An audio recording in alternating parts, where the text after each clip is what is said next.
Hello, എല്ലാവർക്കും നമസ്കാരം.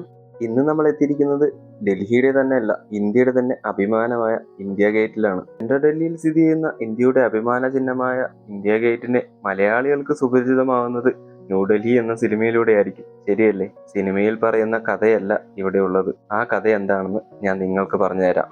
ഭാരതത്തിന്റെ അഭിമാനം വാനോളം ഉയർത്തി തലയെടുപ്പോടുകൂടി നിൽക്കുന്ന 42 മീറ്റർ ഉയരമുള്ള ഈ സ്മാരകം വെറുമൊരു കല്ലുകൊണ്ട് നിർമ്മിച്ച ശില്പരൂപമല്ല.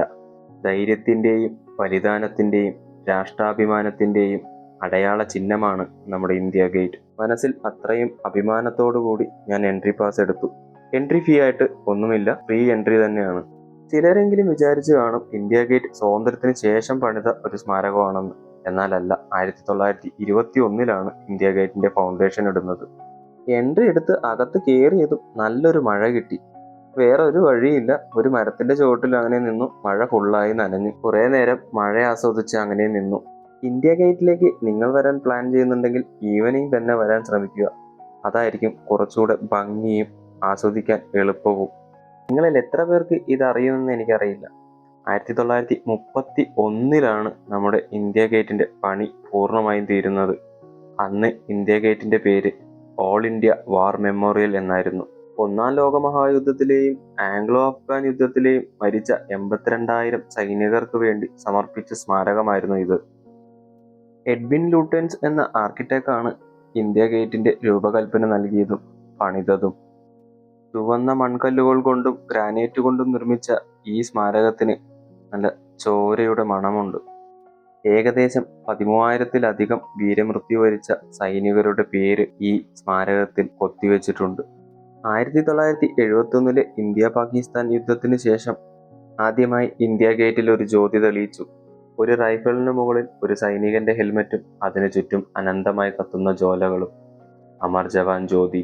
രാജ്യത്തിനു വേണ്ടി ജീവത്യാഗം ചെയ്ത എല്ലാ സൈനികർക്കും രാജ്യം നൽകുന്ന ആദരവ്. 2019 വരെ ഇന്ത്യ ഗേറ്റിൽ ജ്വലിച്ചു നിന്ന അമർ ജവാൻ ജ്യോതി 2019 മുതൽ നാഷണൽ വാർ മെമ്മോറിയലിലേക്ക് ഷിഫ്റ്റ് ചെയ്തു. അഭിമാനത്തോടെ നമ്മുടെ വീര ജവാന്മാർക്ക് ഒരു ബിഗ് സല്യൂട്ട്. ഇന്ത്യ ഗേറ്റിന് പിറകിൽ 28 അടി ഉയരമുള്ള യൂണിഫോമിൽ നിൽക്കുന്ന നമ്മുടെ നേതാജി സുഭാഷ് ചന്ദ്രബോസിന്റെ പ്രതിമയുണ്ട്. ഇന്ത്യ ഗേറ്റിനോടൊപ്പം നേതാജിയുടെ ഈ പ്രതിമ കൂടെ കാണുന്ന ഓരോ ഇന്ത്യനും അഭിമാനത്തിന്റെ ഒരു പീക്ക് ലെവലിലേക്ക് എത്തും. ബ്രിട്ടീഷുകാരുടെ എല്ലാ അടിമപ്പെടുത്തലുകളുടെയും അടയാളങ്ങളെ തച്ചുടച്ചുകൊണ്ടാണ് 2022 നേതാജിയുടെ 125-ാം ജന്മദിനത്തിൽ ഈ പ്രതിമ പ്രധാനമന്ത്രി രാജ്യത്തിനായി സമർപ്പിക്കുന്നത്. 28 അടി ഉയരം, ഏകദേശം 65 ടൺ ഭാരം.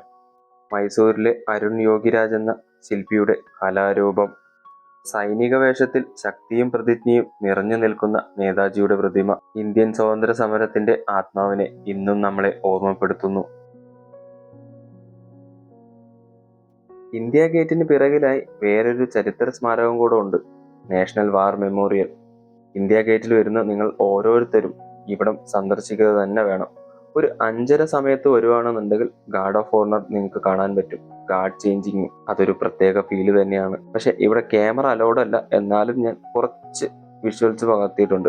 ഈ സ്തംഭത്തിന് താഴെയായിട്ടാണ് അമർ ജവാൻ ജ്യോതി കത്തുന്നത്. 24x7 ഒരു സൈനികൻ അവിടെ കാവലുണ്ടാവും. ഒരു ഇന്ത്യൻ എന്ന നിലയിൽ ഏറെ അഭിമാനം തോന്നിയ ഒരു നിമിഷങ്ങളായിരുന്നു ഇത്.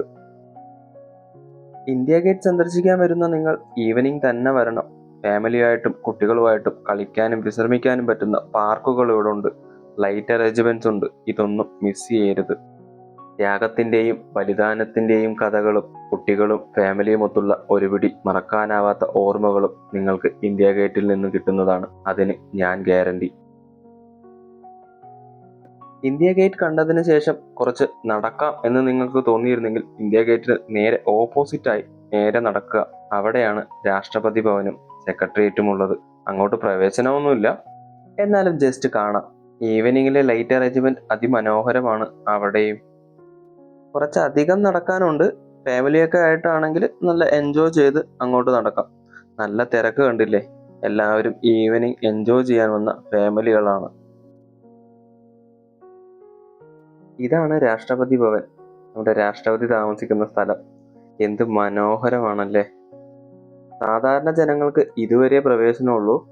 ഇതിന് റൈറ്റ് സൈഡിലായിട്ടാണ് നമ്മുടെ പുതിയ പാർലമെന്റ് ഇരിക്കുന്നത്. അങ്ങോട്ടേക്കും പ്രവേശനമൊന്നുമില്ല. സോ അതിൻ്റെ ഒന്നും വീഡിയോസ് കിട്ടിയില്ല. കുറച്ച് ദൂരെ ആണെങ്കിലും ഞാൻ കാണിച്ചു തരാം.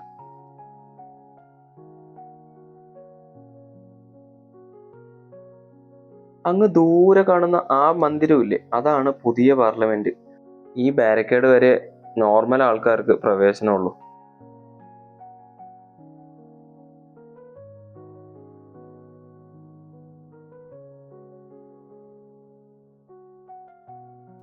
ഇതാണ് നമ്മുടെ പുതിയ പാർലമെന്റ്. എന്ത് മനോഹരമാണല്ലേ. പിറകിലെ ഇടിമിന്നൽ കണ്ടാൽ നിങ്ങൾക്ക് മനസ്സിലാവും നല്ലൊരു മഴയ്ക്ക് ചാൻസ് ഉണ്ട്. അതിനു മുന്നേ ഞാൻ റൂമിലോട്ട് പോട്ടെ. അപ്പോൾ ഇതുവരെയുള്ള വീഡിയോ ഇഷ്ടമായാൽ ലൈക്ക് ചെയ്യുക, ഷെയർ ചെയ്യുക, കമൻറ്റ് ചെയ്യുക, സബ്സ്ക്രൈബ് ചെയ്യുക.